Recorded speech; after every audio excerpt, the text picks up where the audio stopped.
खैराबाङसम्मको यात्रा चलिरहेको छ र आज चाहिँ हामी सल्लेखोलामा आइपुगेका छौँ। अब सल्लेखोलादेखि लुआमसम्म जान्छौँ र यो भिडियो चाहिँ लुआमसम्म हुनेछ। यो भिडियो चाहिँ अलिकति अरू भिडियोभन्दा चाहिँ छोटो पनि छ। बाटो चाहिँ राम्रै थियो र अरू मौसम पनि ठिकै थियो, अलिकति हल्का गर्मी थियो। पाहाडतिरका बाटोहरू प्रायः चाहिँ अलिकति साँघुरा हुन्छन् र अलिकति दुईवटा गाडी आयो भने छिर्न अलिकति कठिन हुन्छ। तर यो बाटो चाहिँ मलाई ठिकै लाग्यो होइन, त्यस्तो आवाज धेरै नभएको कारणले गर्दा र बाटो पनि ठिकै राम्रै भएको कारणले गर्दा अलिकति गाडी यात्रीमा चाहिँ सहज भएको थियो। गर्मी चाहिँ अलिअलि बढ्दै गएको थियो र अब मैले बाइकलाई पनि अलिक विश्राम दिएको थिएँ, त्यस कारणले गर्दा बाइक पनि अलिकति धेरै नै तात्तिएको थियो र मैले चाहिँ एउटा अलिकति राम्रो ठाउँ पाएपछि प्रतिशाला जस्तो भएपछि अथवा बसेको जस्तो छाए जस्तो भएपछि त्यहाँनिर चाहिँ रोक्नु भनेर हिँडिरहेको थियो। गर्मी त भस्मी थियो, जस्तो यो यात्रामा आउनुभन्दा पहिला चाहिँ मैले गुगल म्यापमा बाटोसाटो कस्तो छ भनेर हेरेको थिएँ र त्यस कारण अलिकति मलाई सुगम पनि भएको थियो। त्यही पनि बिचबिचमा मैले लोकल मान्छेहरूलाई चाहिँ सोध्दै गएको थिएँ, कहिलेकाहीँ चुकेन पनि सक्छ, के हुनु पनि सक्छ। र सल्लेखोलादेखि लुआम गइसकेपछि बजारमा कता जाने भयो। त्यहाँनिर मैले अलिकति लेफ्टतिर गएको रहेछु, जानु सिक्दा रहेछ। त्यहाँनिर फेरि सोधेँ अनि उनले भनिसकेपछि त्यही भएर चाहिँ सधैँ अब गुगल म्यापको त्यसको पनि भर पर्नु हुँदैन, कहिलेकाहीँ केही फरक पर्न सक्छ अथवा केही बाटो बिर्सिन सक्छ होइन। त्यही कारणले गर्दा लोकल मान्छेलाई थाहा पनि हुन्छ, धेरै कुरा थाहा पनि हुन्छ। र अब त्यहाँ श्रीनगरको पनि अब त्यहाँनिर थाहा भयो कि बाटो बन्द छ भनेर। त्यहाँनिर पनि जस्तो बाटो बन्द थियो, खैराबाङ जाने बाटो, अनि त्यही भएर म चाहिँ शान्तिनगरदेखि हुँदै उतातिर बाटो मेन्टेन भइरहेको रहेछ। त्यही भएर अब धेरै कुराहरू चाहिँ अब अनलाइन मात्रै भरोसा गर्नु हुँदैन, अलिकति स्थानीयलाई पनि सोध्दै गर्दाखेरि धेरै फाइदा पुग्छ भन्ने कुरा सिक्यो।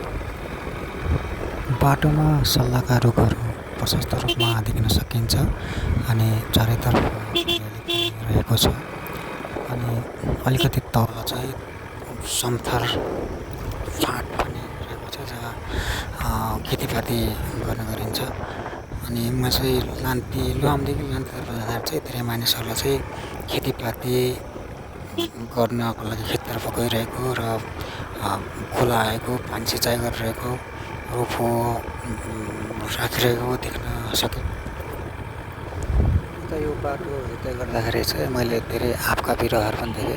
मलाई अलिकति आश्चर्यजनक लाग्यो, किन भन्दाखेरि अब आँप त अलिकति गर्मी ठाउँमा हुने हो र पाहाड पनि अब आँप अलिकति आश्चर्यजनक लाग्यो। आँपहरू धेरै थिए तर हाम्रोतिर अलिकति ठुला पाइन्छन् आँप, यहाँ चाहिँ अलिकति सानसानो थियो।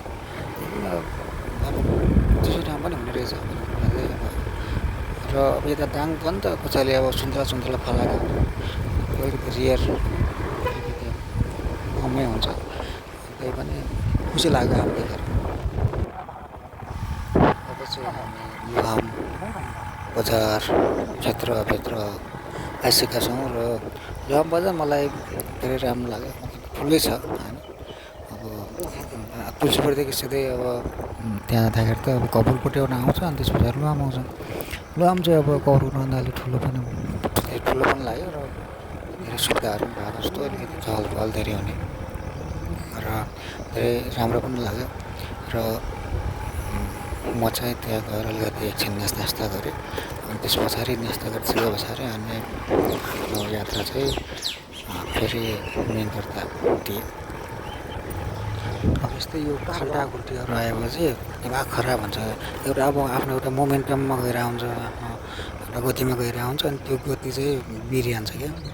अब यहाँनिर चाहिँ हामीले अलिकति मोटाकाटा पृष्ठपुष्ट बलहरू देख्न सक्दछौँ र प्रायः चाहिँ मैले पाहाडतिर के देखेँ भन्दाखेरि चाहिँ चाहे बल्ल होस्, चाहे गाई होस्, चाहे बाख्राहरू होस्, सबैलाई चाहिँ घन्टी चाहिँ उनको घाँटीमा चाहिँ झुन्डाइदिएको हुने रहेछ, जता गए पनि टाङ घन्टी बज्ने र यसको कारण के हो मलाई चाहिँ थाहा भएन। तर मलाई यस्तो लाग्छ कि मेरो अनुमान चाहिँ के हो भन्दाखेरि अब पाहाडतिर हरिन सक्छन् होइन, खोज्न गाह्रो हुन्छ, त्यही भएर चाहिँ घन्टीले गर्दा थाहा पाउन सजिलो हुन्छ भन्ने जस्तो लाग्यो मलाई।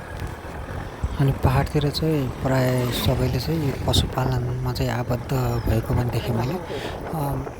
बाख्राहरू चाहिँ प्रायः सबैले पालेका हुने रहेछन् र बाख्रा चाहिँ जङ्गलतिर छोडिदिएपछि त्यहाँ घाँस पनि सस्तो हुने होइन, पाहाडमा घाँस पनि सस्तो हुने, अनि त्यसरी छोडिदियो अनि पछाडि बिहान छोडिदिनु रहेछ अनि त्यहाँ घाँस खाने, अनि साँझ फेरि के अरे घर आफै आउने रहेछन्।